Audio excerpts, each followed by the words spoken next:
నేను multiple algorithms try చేశాను, కానీ ప్రతిసారి నాకు ప్రిడిక్షన్ యొక్క యాక్యురసీ నాకు కావాల్సినంత రావట్లేదు. So then I came across ensemble machine learning. Welcome to day 8 of machine learning. ఈ రోజు మనం నేర్చుకోబోయేది ఎన్సెంబుల్ మెషిన్ లెర్నింగ్ గురించి. అసలు ఏమేమి నేర్చుకుంటున్నామంటే, అసలు ఎన్సెంబుల్ మెషిన్ లెర్నింగ్ అంటే ఏంటి, అండ్ అది ఎలా పనిచేస్తుంది, అండ్ దేనికి యూజ్ చేస్తాం, why it is used. So first తీసుకున్నారనంటే, what is ensemble machine learning? అది ఒక type of machine learning where we combined multiple models together. ఒక డేటా సెట్ ని మనం డిఫరెంట్ మోడల్స్ తో ఇంటిగ్రేట్ చేసి వాటి ప్రిడిక్షన్ తీసుకొస్తాము, అండ్ అల్టిమేట్ ప్రిడిక్షన్ వచ్చిన దాన్ని అన్నింటిని కంబైన్ చేసి ఒక బెటర్ మోడల్ ని క్రియేట్ చేస్తాం. That is what ensemble machine learning is. Second thing ఏంటంటే, how does it work.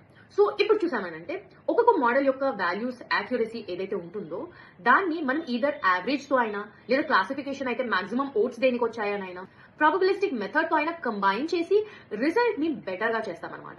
So దానికి అలా మనం కంబైన్ చేసిన ప్రిడిక్షన్ మోడల్స్ అన్నిటిని ఎన్సెంబుల్ మెషిన్ లెర్నింగ్ అంటాం.